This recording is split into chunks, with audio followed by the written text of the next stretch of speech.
On May 1, 2011, when the State of Israel commemorated Holocaust Remembrance Day, President Shimon Peres addressed the nation on live television from Yad Vashem, the country's national Holocaust museum. There he claimed that out of all the countries in the world, Israel did the most of all of them to combat racial discrimination.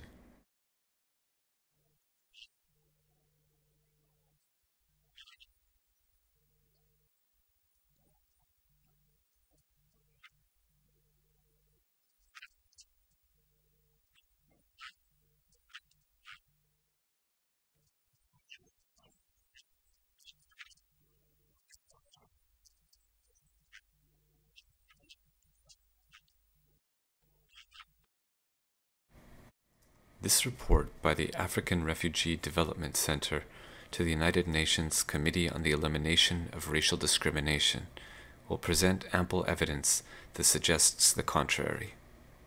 There are many groups of people that experience racial discrimination in Israel, but this report will specifically focus on racial discrimination towards African asylum seekers and refugees. These are the tens of thousands of sub-Saharan African people who have entered Israel in recent years by walking across its open border with Egypt. There are currently an estimated 45,000 asylum seekers in Israel, and over 90% of this population has arrived since 2007. Although Israel is a party to the 1951 UN Convention on the Status of Refugees, the state has no implementing asylum legislation, only ad hoc policies and regulations. Israel is very reluctant to grant refugee status, and since its establishment in 1948, only 143 individuals have ever been recognized as refugees under the Refugee Convention. Less than 10% of the asylum seeker population in Israel is even permitted to apply for refugee status. The other 90% are granted temporary group protection, which confers an inferior, unstable status. They are granted conditional release visas in accordance with Article 2A5 of the 1952 Entry into Israel Law. In late November 2010, the Ministry of Interior began to mark such visas with the statement, "This visa is not a working permit." As a result, not only are fewer asylum seekers able to secure employment, but they are more vulnerable to exploitation, and employers are less likely to respect their legal obligations to provide medical insurance for these workers. Without the ability to work legally, many asylum seekers are unable to provide for themselves and barely subsist.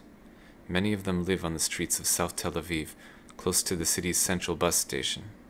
The presence of the asylum seekers has altered the character of these neighborhoods, and the influx of a homeless refugee population has increased competition for scarce resources. As a result, asylum seekers have become easy targets for racial hatred. Some Jewish Israelis say that the reason they oppose the presence of asylum seekers in their neighborhoods is that many of them are impoverished. These Israelis complain that the presence of asylum seekers causes their quality of life to deteriorate. At an anti-asylum seekers march through the South Tel Aviv outdoor pedestrian walkway of Neve Sha'anan in April 2011, one particularly vocal Israeli woman screamed at asylum seekers who were quietly selling their wares on the street.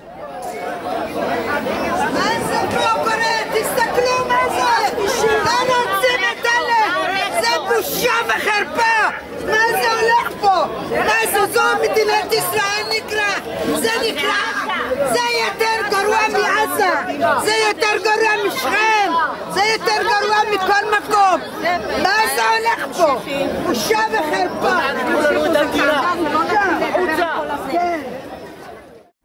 This woman's comments give the impression that asylum seekers had transformed what was previously an upscale public square devoid of street vendors into an ad hoc flea market. In reality, the Neve Sha'anan pedestrian walkway has always been an ad hoc flea market, full of street vendors hawking all kinds of merchandise. One of the Israelis who participated in that very anti-asylum seekers march in April 2011 is in fact one of those street vendors. A month later, I interviewed him in front of his makeshift booth and confronted him, asking him how Israelis could fault asylum seekers for conducting commerce in the public square, while Jewish Israelis like him were doing the same thing, and in fact been doing so for years before most of these asylum seekers had ever even arrived in the country. ויש שם פרוס, בדיוק כמו שפרוס לך פה, כן? אז פרוס פה, מה יש פה? בגדים, קסטות, יש פה רוביקס קיוב, פיקצ'ו, כל מיני, מלא דברים. תכשיטים בזה, אז זה מה שהיה שם. אוקיי, אז האישה הזאת אומרת שזה עזה פה, או שכם, או קלקיליה, או whatever, כן? אז מה המשמעויות של... אבל למעשה היא צודקת, כי זה מקום מלוכלך, כל האזור הזה. כן? זה מלוכלך נראה לך? בטח, יש פה נרקומנים, זונות, ערבים, רוסים, כל הדברים האלו... כושים. מי צריך את הדברים האלה? פעם זה לא היה. למה אין פה ישראלים? wait, אתה אמרת שהכל מטונף פה, ואז אמרת שיש פה רוסים ואפריקאים. אז אתה אומר שבשבילך רוסי ואפריקאי ו-whatever else, כן, זה מבחינתך תינופת. זה מה שהבנתי ממך, נכון? מה שאמרתי זה הכל אמת, כי הם לא היו פה. אמת זה שהם תינופת? האנשים האלו הם תינופת? כן, כן, כי הם לא היו פה לפני, אז היה פה נקי, היה נחמד. In truth, the Neve Sha'anan neighborhood was a nexus for prostitution and drug use long before most of the asylum seekers ever stepped foot in the country. At that same anti-asylum seekers march in April 2011, one African man made this point succinctly after he had been berated by a crowd of Jewish Israelis demanding that he leave the country. Neve Sha'anan, מה היה נווה שאנן? נווה שאנן זה ניו יורק now. ניו יורק, you know, ניו יורק. It's ניו יורק נווה שאנן. You see ניו יורק? ניו יורק נווה שאנן. מה היה? כל הנרקומנים היו פה. כל הזבלים היו פה. מי ניקה אותו?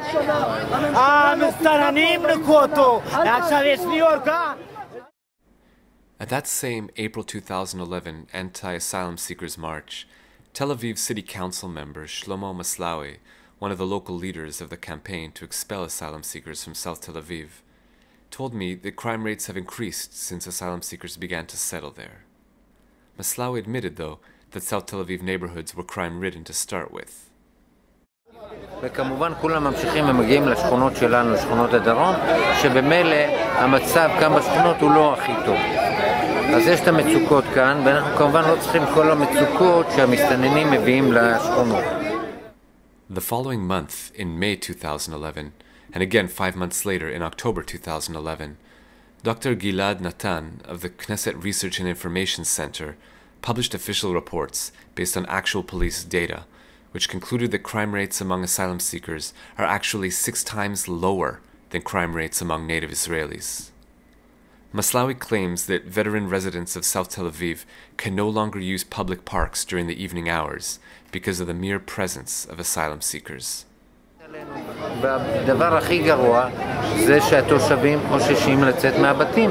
בשעות האלה התושבים פוחדים לצאת מהבתים, בעיקר ילדות ונשים ומבוגרות. Of course, the mere presence of asylum seekers should not serve to dissuade native Israelis from occupying the same public spaces. I asked Maslawi on what basis do his constituents determine that the streets are unsafe at night. Okay. זה שאנשים מפחדים להתקרב כשהם רואים קבוצה או אחד או שתיים או יותר זרים. איך אתה מגיע למסקנה שהם מפחדים להתקרב אליהם בגלל סיבה טובה, יעני בגלל שהם באמת אלימים או רוצים, הם פושעים, או להבדיל מאנשים שמפחדים מאנשים זרים בגלל שהם זרים, בגלל שהם כהי עור, בגלל שהם לא מדברים עברית, בגלל שהם לא צברים. איך אתה יכול לדעת למה הם מפחדים להיכנס לפארק או לגינה קהילתית כשהם רואים שם? קודם כל, מהסיבה הפשוטה, כי במקומות האלה היו מקרי אונס ורצח ושוד, היו. In other words, if any crime was ever committed by an asylum seeker in any public place, the presence of any other asylum seeker in that public place at any point in the future automatically makes it unsafe. Of course, that logical leap, that all people who belong to a particular group should be judged not by their own actions, but on the actions of the members of their group who have committed crimes, is the very definition of racial discrimination. אז התושבים, כמובן יש פשע פה ושם, אבל זה שלנו, אנחנו לא רוצים גם שיהיה לנו תוספות מבחוץ. The subtext here is that any crimes committed by asylum seekers at all are insufferable to native Israelis, not because they increase the crime rate, in fact statistically they actually lower it, but because their very presence is insufferable to Israelis. In other words, asylum seekers have become scapegoats for all of the ills that afflict Israeli society. Architect Sharon Rothbard lives in the same South Tel Aviv neighborhood of Shapira, and he has authored and published books about the history of the settlement of South Tel Aviv. Rothbard categorically denies that African asylum seekers have changed the neighborhood for the worse. Rothbard says that ever since the early 1940s, when the old Tel Aviv Central bus station was built in the heart of the neighborhood, it changed the nature of the area, and it has been a hub for transient populations ever since.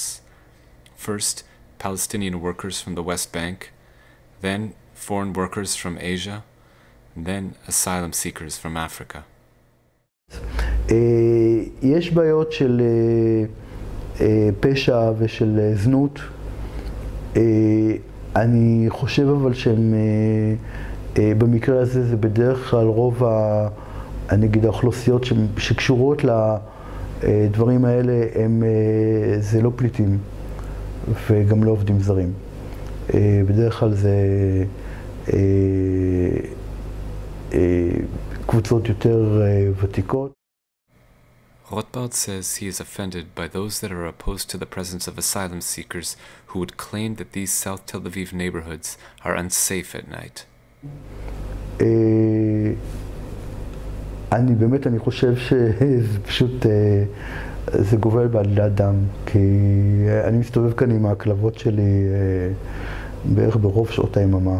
אני לפעמים מוציא אותם גם ב-2 וב-3 בלילה לסיבובים, אז אני באמת מכיר את השכונה ככה באמת בכל שעות היממה. זה מקום שהוא בטוח לגמרי. Though false, the claim continues to gain traction. This fastidiously disproven assumption that African migrants increase the crime rate and cause society to break down has reached international proportions. At the same anti-asylum seekers rally in April 2011, one Israeli man repeated a refrain that is continually being batted around, that African immigration has destroyed Europe. הם יודעים מה שקרה, זה הרס את המדינות האלה, הרס את התשתית של הבריאות, הרס את התשתית של החינוך, ואני אומר לך את זה מקרוב. למה זה הורס? למה זה הורס? שיש כי האנשים האלה שומרים, למה זה הורס? למה זה קורה? אני אגיד לך, למה זה קורה בצרפת? אני יכול להגיד לך, למה זה קורה בגרמניה? אני אגיד לך. זו תרבות של העולם השלישי, זו תרבות שלא יכולה, לא מסתדרת עם התרבות המערבית. זה כמות אדירה של אנשים. אבל אני אשאל אותך, למה זה לא מסתדר? למה התרבות של העולם השלישי? אוקיי, אז אני אגיד לך. היום, בוא נגיד, אני לא יודע, אני לא יכול להגיד לך, זה מאוד מעמיק. מה שאני יכול להגיד לך, זה שהיום הגיעו למסקנה באירופה. היו כל מיני, דיברו על רב תרבותיות, על חזון קוסמופוליטי וכל הדברים האלה. היום רואים שהדבר הזה נכשל, שהוא גרם לבעיות גדולות באירופה. Clearly, racist talking points from Europe have been imported to Israel in order to build a case for the expulsion of African asylum seekers from the country. In addition to widespread grassroots opposition to the presence of asylum seekers, politicians at the national level have also joined the fray, openly expressing anti-asylum seeker sentiment. The most vocal of these has been the member of Knesset from the ultra-right National Union Party, Ben-Aרי. Ben-Ary calls himself a student of Rabbi Meir Kahana, the radical right-wing demagogue who was banned from the Knesset in 1988 for his racism. I interviewed Ben-Ary at his Knesset office in August 2010. Referring to both migrant workers from Asia and to asylum seekers from Africa, Ben-Ary insisted that they should be deported out of Israel. אז גם אני מוכן ללכת לארוז לפיליפינים את החפצים ושיחזרו הביתה. יחזרו הביתה לפיליפינים, יש להם שם בית. מה זה גירוש? איזה גירוש? הם שווים הביתה. כל מדינה בעולם מתוקנת הייתה עושה את זה. נהפוך להיות מדינת הגירה, אבל יש כאלה שעוינים את המדינה. ולכן הם רוצים להפוך אותה למדינת אזרחי כל העולם. נביא לפה 1,000,000 אפריקאים, 500,000 פיליפינים, 2-3 מיליון סינים, ושלום על ישראל. Ben-Ari doesn't only incite against asylum seekers in the Knesset and in the media, he also rallies residents of Tel Aviv to publicly protest the presence of asylum seekers in their neighborhood. At a December 2011 march through the South Tel Aviv park frequented by many asylum seekers, I filmed him leading an angry crowd in chants of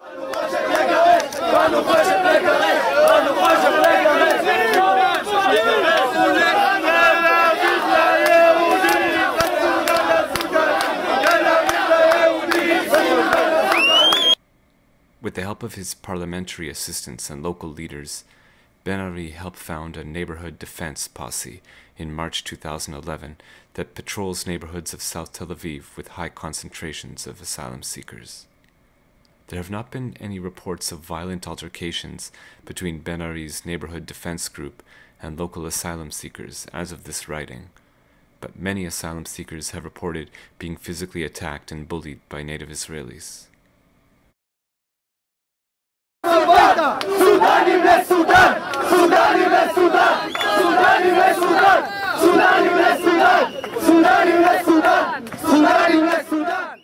At the December 2011 anti-asylum seekers rally, Ben-Ari explained to the assembled crowd that he had channeled their street-level political activity into practical results.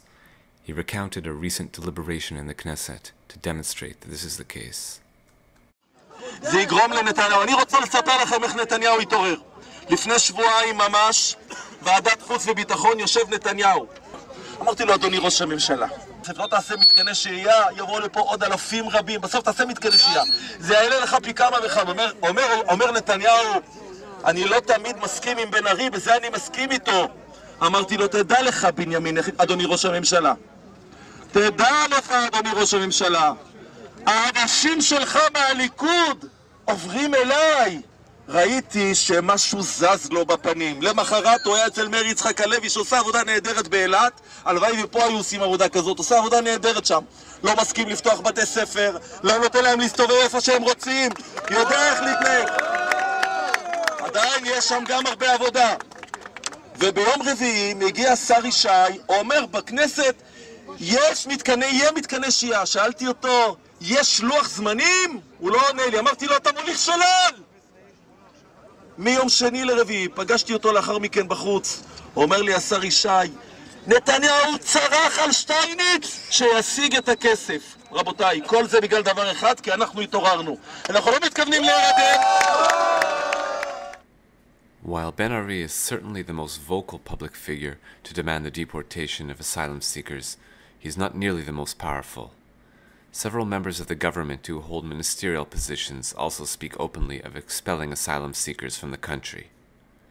One of these is Interior Minister Eli Yishai, leader of the ultra-Orthodox Shas party, the third largest party in the governing coalition. As Interior Minister, Yishai has final word over who is permitted to enter the country, who is granted asylum, residency, and citizenship.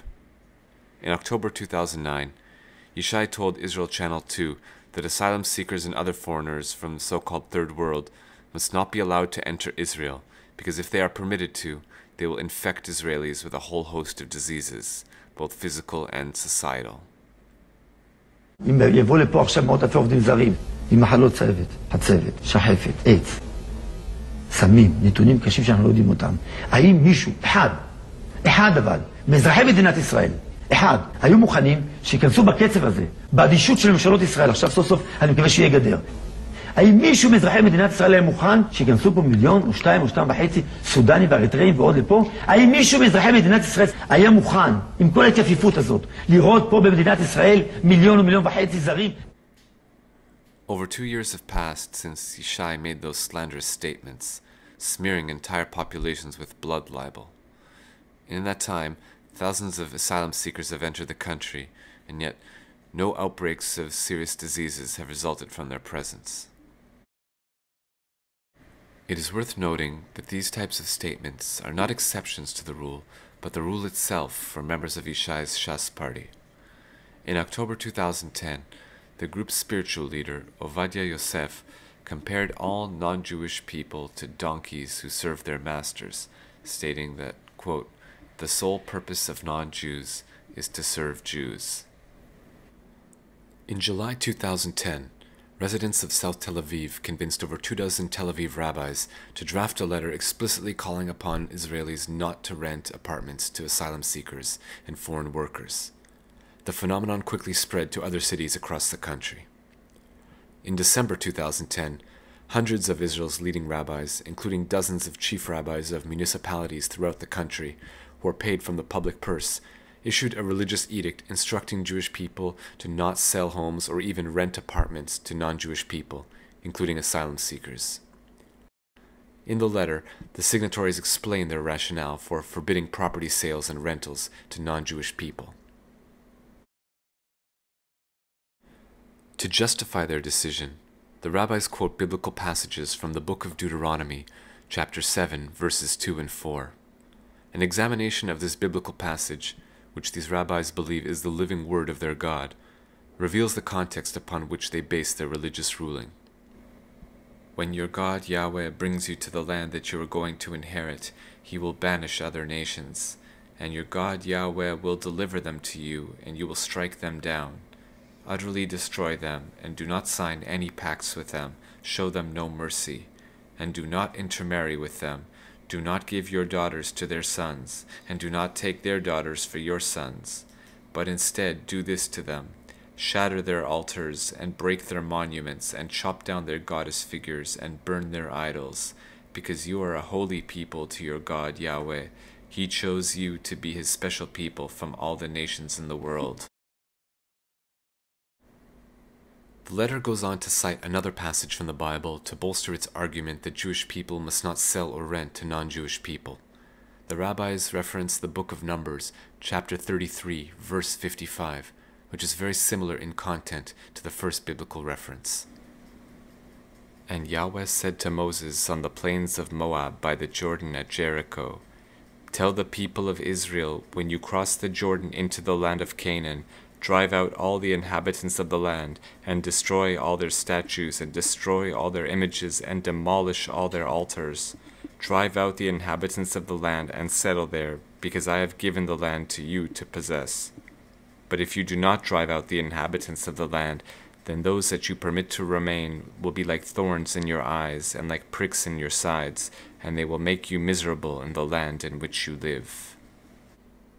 Again, the rabbis make reference to an explicit call to ethnically cleanse the country as if it is still in effect, and warn their constituents that to rent an apartment to a non-Jewish person is an act of hostility to their Jewish neighbors, because the Bible proclaims that any non-Jewish person present in the land will make you miserable. The rabbis sum up their letter by calling upon their followers to socially and economically boycott any person who, despite their urgent warnings, continues to rent property to non-Jewish people. Those who signed were not only chief rabbis of religious communities and West Bank settlements. The list of signatories includes the chief rabbis of many cities whose populations are overwhelmingly secular in orientation.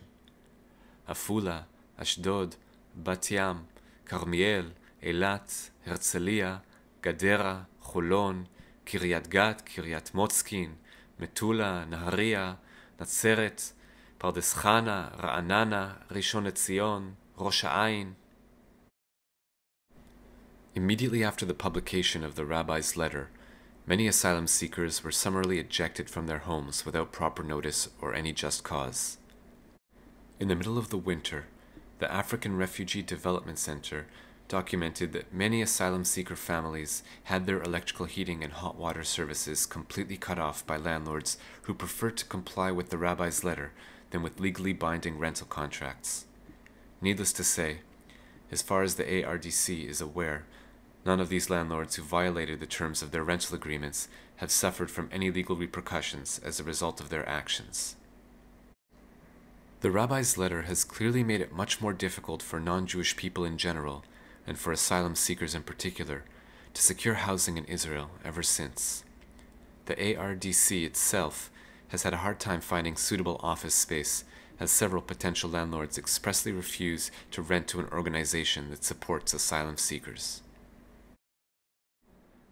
After the rabbi's letter was publicized in the Israeli media, Prime Minister Benjamin Netanyahu condemned the religious edict at a Bible trivia contest that he attended. Since that time, he has made no public comment on the matter, nor taken any action. As of this writing, the religious edict has not been retracted and remains in effect. No disciplinary action has been taken against the rabbis for signing the letter, and the municipal chief rabbis continue to receive considerable salaries from state coffers. 6 months after the publication of the rabbi's letter, in May 2011, the Religious Services Minister announced that municipalities would increase the salaries of novice rabbis on its payroll by 250% to between 16,000 and 29,000 shekels per month, according to a report in Haaretz. The report said that veteran rabbis received monthly salaries of more than 30,000 shekels.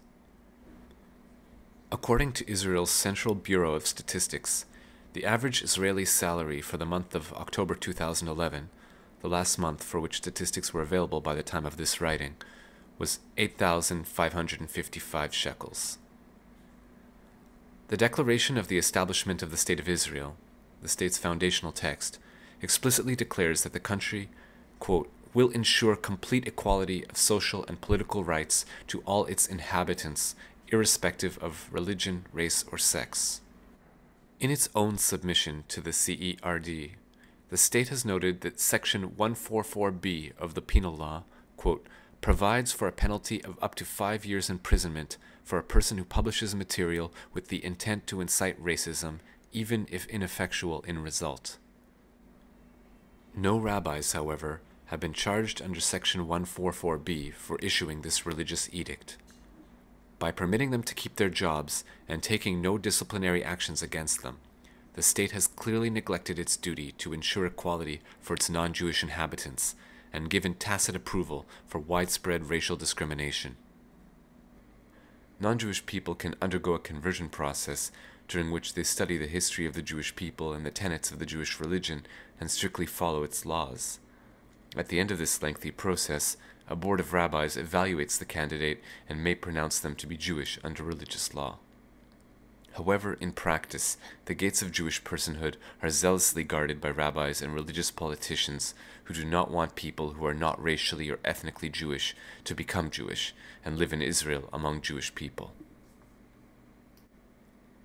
At a public conference in Jerusalem in June 2011, I filmed Israeli Justice Minister Yaakov Ne'eman speaking on a panel about conversion to Judaism and expressing adamant opposition to the prospect of asylum seekers converting to Judaism and becoming naturalized Israeli citizens. במדינת ישראל יש לנו בעיה. יש לנו מאות אלפים של בלתי חוקיים, בעיקר ממדינות אפריקה, שעברו את הגבול בצורה בלתי חוקית, הגיעו לארץ ורוצים להישאר פה כי יותר להם טוב להם מאשר במדינות אפריקה. זו הבעיה של מדינת ישראל. אי אפשר לתת לכל מי שרוצה לעשות גיור, כי זה מאפשר כניסה למדינה וקבלת אזרחות, או אם מישהו בלתי חוקי במדינה להפוך אותו לחוקי. When the Justice Minister of the State of Israel says that non-Jewish people from Africa must be prevented from converting to Judaism because it will lead to their acquisition of permanent legal status in the country, then the law of return is not a policy of religious preference, but of racial discrimination in practice. One of the reasons that some Israelis oppose the presence of asylum seekers and other non-Jewish people in Israel is that they oppose miscegenation, so-called mixed marriages between Jewish people and non-Jewish people. In 2011, several Israeli cities held anti-miscegenation rallies under the rallying cry of "The women of Israel belong to the people of Israel." In the city of Ashkelon, the rally was organized by the deputy mayor of the town.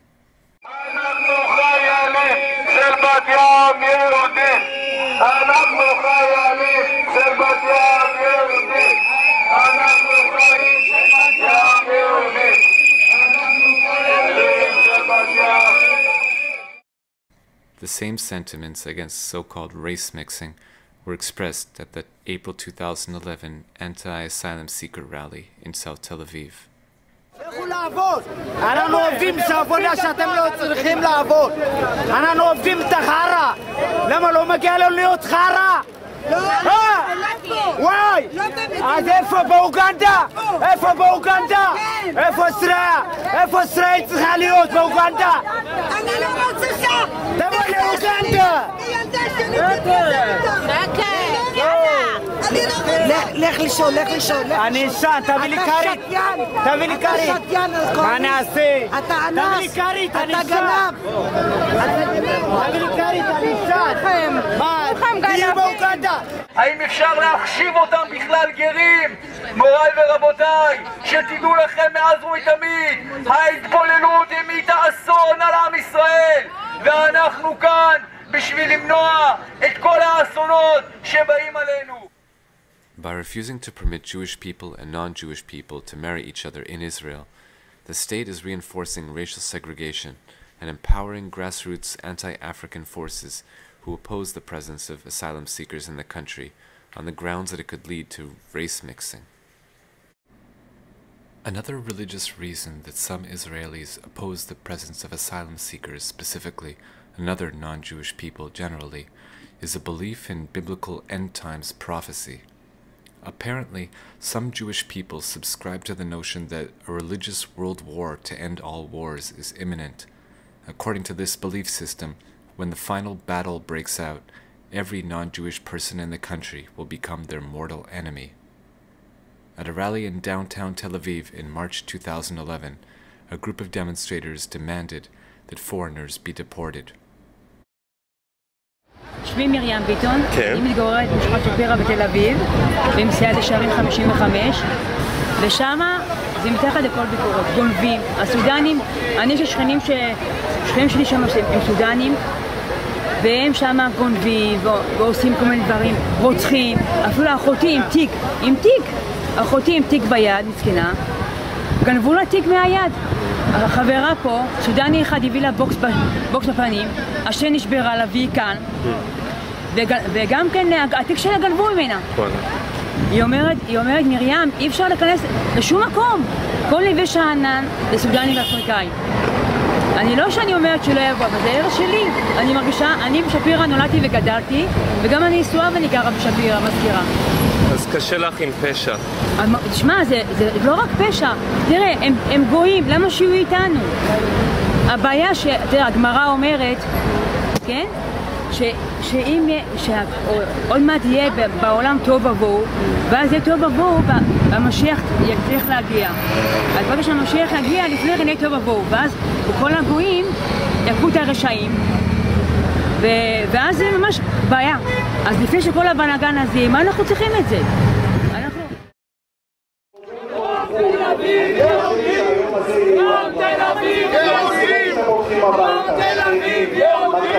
Other Israelis who do not subscribe to fundamentalist interpretations of the Bible have also cast asylum seekers as potential terrorists, even though Israeli security services do not claim that even a single incident of political violence has been committed by a member of the group.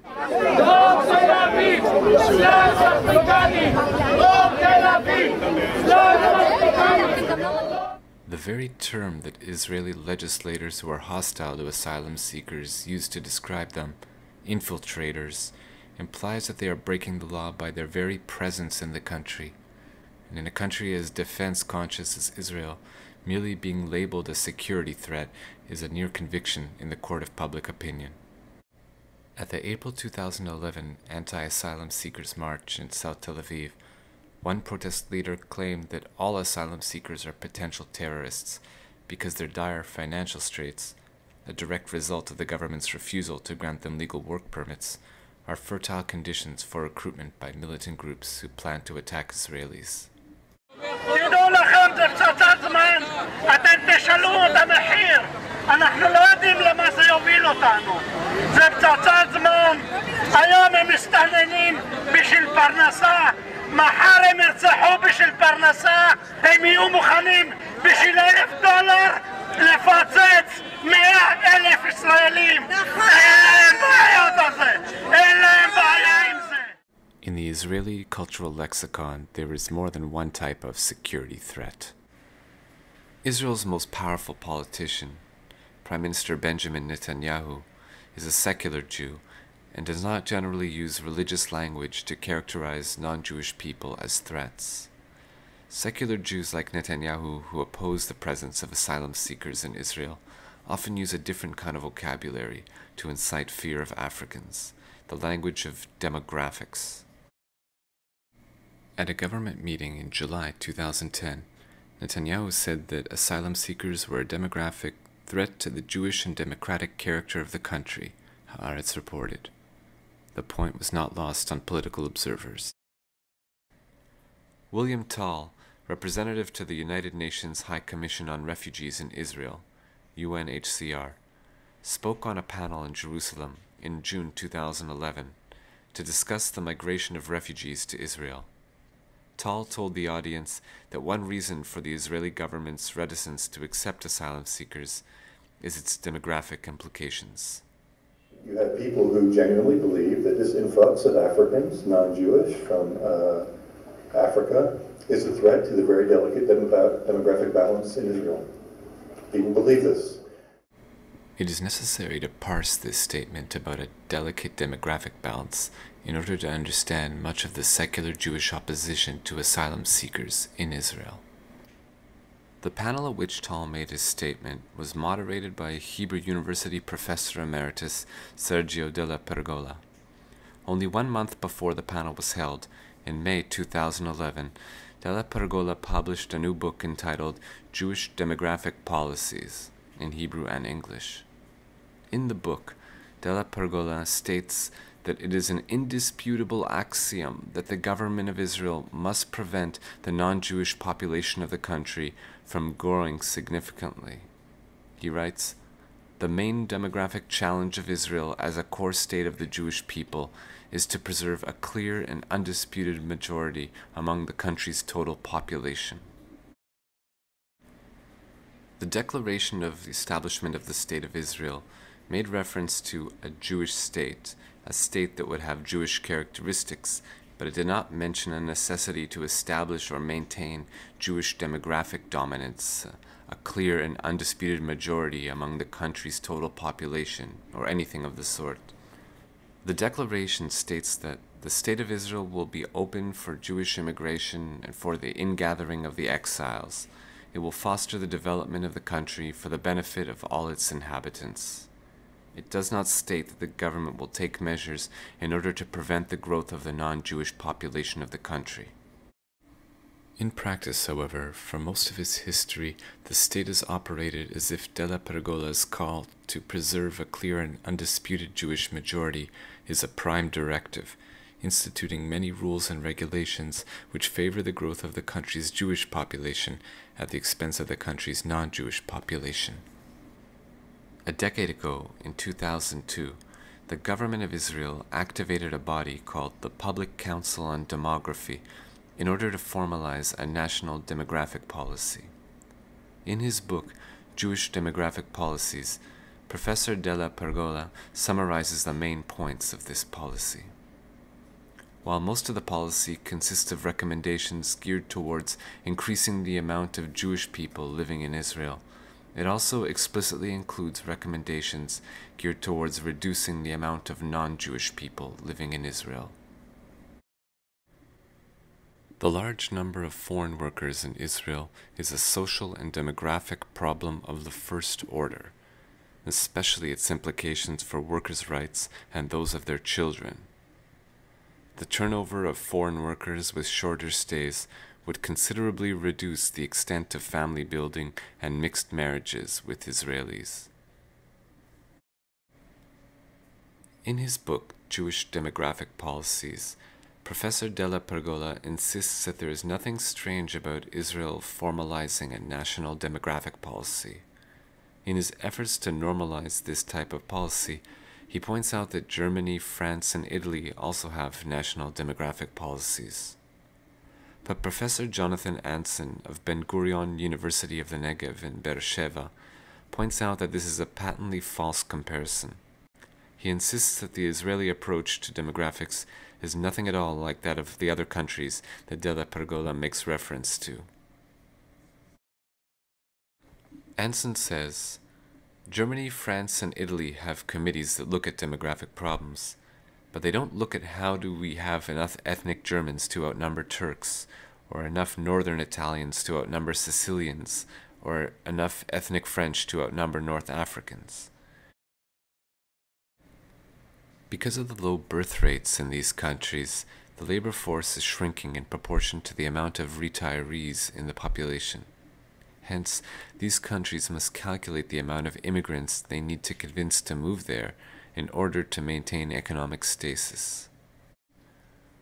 Anson says, what is specific to Israel is we try to encourage Jews to have children, and we try not to encourage Arabs to have children. We are unique in the unabashed way that we do it.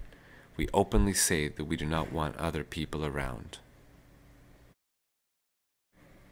It is important to note that although racial discrimination towards asylum seekers has become a hot-button issue in recent years, since sub-Saharan Africans began to enter Israel in the tens of thousands, the country has a long history of racial discrimination towards African people. In April 2011, Haaretz published an article that I authored about the long history of Israeli antagony towards black people who Israel's chief rabbinate does not consider to be Jewish. On that very day, 25 years previous, hundreds of security forces armed with guns, helicopters, and tanks physically confronted a group of nonviolent African people. In the late 1960s and early 1970s, a group numbering no more than a few hundred African Americans migrated to Israel. This group, calling itself the African Hebrew Israelites, settled in Dimona, a small town in the south of Israel. The African Hebrew Israelites claim descent from Jewish people who migrated from Israel to West Africa, from where their own ancestors were kidnapped and brought to the United States as slaves. The African Hebrew Israelite community adheres to a lifestyle that is based upon the laws of the Old Testament but diverges from Orthodox Judaism. While researching the history of the African Hebrew Israelites in the Haaretz archives, I found that all of the unfounded accusations that are currently being hurled at asylum seekers by Israeli politicians were once used as talking points to delegitimize and dehumanize the African Hebrew Israelites as well. Although the African Hebrew Israelites were accused by many Jewish Israelis of disproportionately high levels of involvement in criminal activities, an official police spokesperson indicated at the time that the crime rate for African Hebrew Israelites was lower than that of native-born Israelis, according to a Haaretz article from 1978. According to another article from 1972, African Hebrew Israelites were also accused of being a front group for hostile foreign forces by then-member of Knesset Menachem Yadid, who founded and chaired the South Tel Aviv chapter of the Cherut Party, the forerunner of today's Likud Party. African Hebrew Israelites were also systematically denied opportunities to rent apartments, according to a Haaretz article from 1977. One African Hebrew Israelite community member that I interviewed in February 2011 told me that they still find it difficult to rent apartments, especially since the publication of the rabbi's letter in December 2010. It was not until the African Hebrew Israelites had been in the country for 20 years that the Israeli government began to tone down its hostile approach towards them. And yet today, more than 40 years after they first arrived in the country, most members of the community do not have full Israeli citizenship. Although the reasons for African Hebrew Israelite immigration to Israel are different than those of most asylum seekers, the common thread that runs through both migration stories is the vilification of non-Jewish African peoples by populist politicians and the racial discrimination they are subjected to in Israel. The fact that much of the exact same xenophobic rhetoric was used against the African Hebrew Israelites 40 years previously, even though that group was much smaller than the current wave of African immigration by more than an entire order of magnitude, reveals that anti-African sentiment has deep roots in Israeli culture.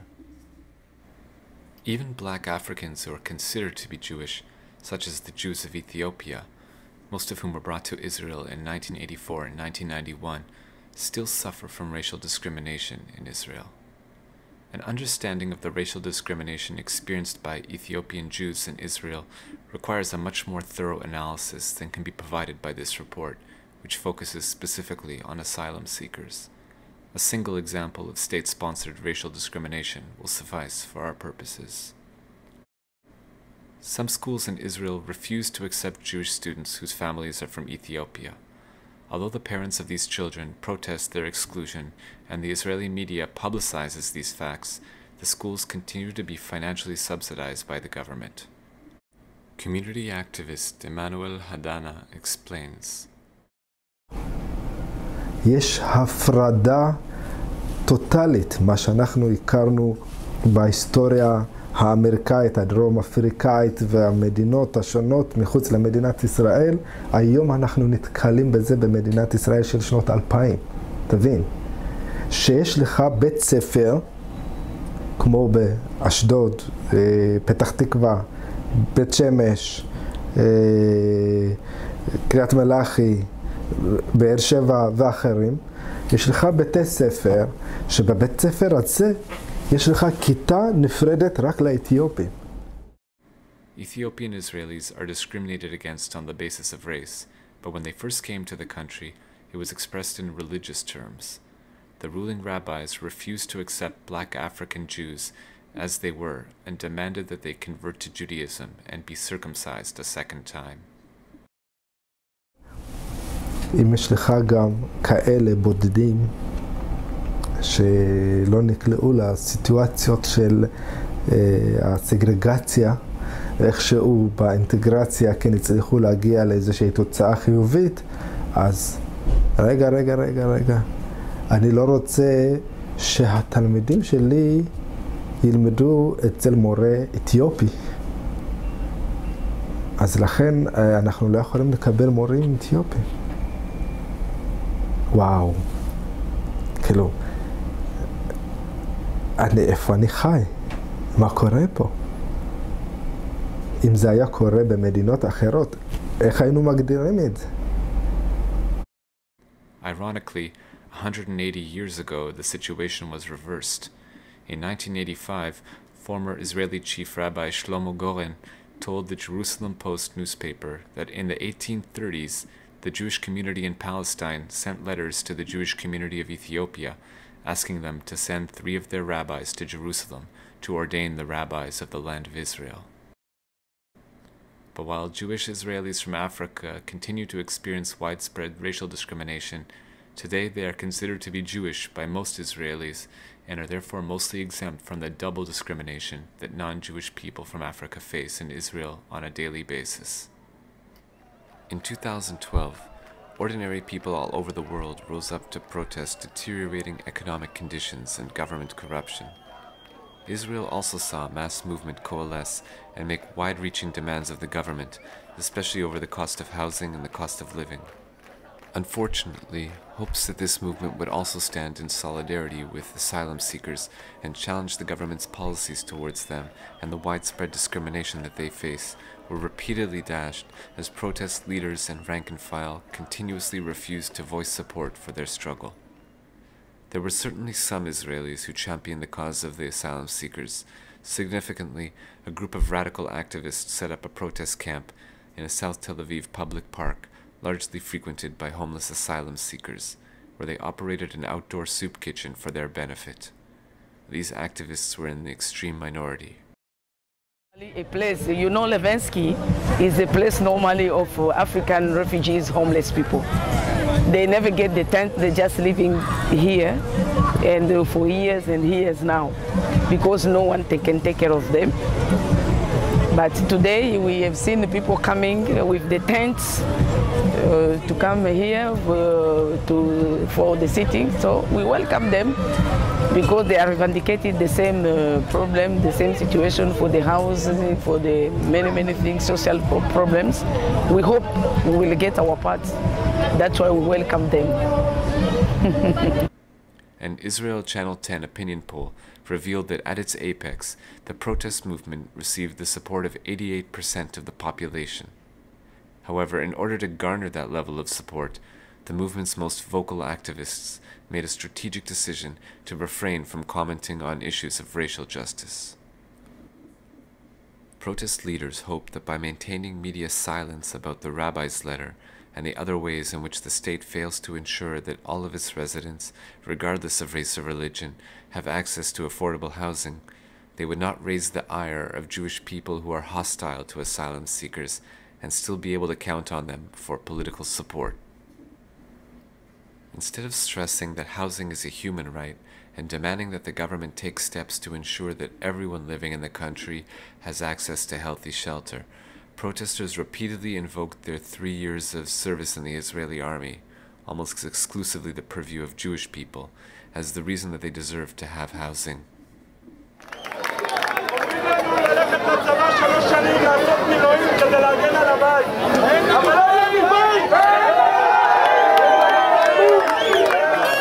דיברת על, אז שאלתי אותך אם אתה רואה את המאבק כמשהו שצריך להיות דיור לכל אזרח יהודי, או צריך להיות דיור לכל אחד, לכל בן אדם שחי פה, גם למי שהגיע מאפריקה או מי שהגיע מפיליפינים, או אתה רואה שצריך להיות עדיפות? לא, צריך שיהיה דיור בר השגה לכל אזרח במדינת ישראל. מי שהוא לא אזרח, אי אפשר לדאוג לכל העולם, אבל מי שאזרח במדינה הזאת, נלחם במדינה הזאת, והמדינה הזאת שלו, צריך לדאוג לו שיהיה לו קורת גג, והוא לא יצטרך להילחם ולמות בשביל 4 קירות 50 שנה. זה מה שצריך שיהיה. Liberal activists organized huge street rallies, but never spoke up in defense of the rights of African asylum seekers. As a result, it was possible for one activist to organize an anti-African rally in the name of the social justice movement in January 2012 in the southern city of Eilat in partnership with Bן-ארי's Neighborhood Watch posse. אנחנו כרגע עומדים כאן מקבוצת צוות מחאה אילת והערבה. אני כהן סיגלית, פעילה של צדק חברתי בשיתוף פעולה עם כל פעילי הצדק החברתי במדינה. יש לידינו כאן גם חברים שלנו ממשמר השכונות של אילת שמפגינים נגד הסתננות הסודנים, העובדים השוהים הבלתי חוקיים והמסתננים למדינת ישראל. This month, in January 2012, the government passed the Prevention of Infiltration law, which criminalizes asylum seekers and the Israelis who come to their aid. Additionally, the law also allocates huge sums of money for the construction of a massive containment facility for asylum seekers. As expected, the law was passed by a large majority of 37 to 8. The law is in violation of Israel's obligations to the United Nations and does not even meet the standards of its own basic laws. It's a horrible blow to asylum seekers and to the struggle against racial discrimination in Israel. The very day that the law was passed, hundreds of Israelis hastily assembled in downtown Tel Aviv and blocked vehicular traffic for hours outside of City Hall.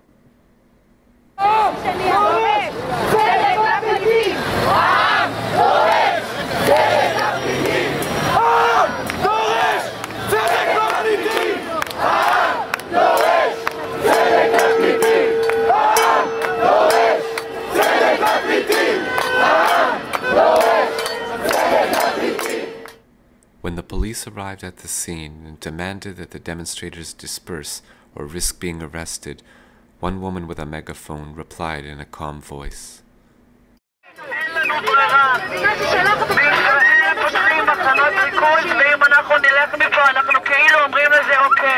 ולפני 70 שנה היינו מאוד שמחים אם אנשים היו מגנים על הזכויות שלנו באירופה והיו חוסמים כבישים בשבילנו ובשביל הסבא והסבתא שלנו.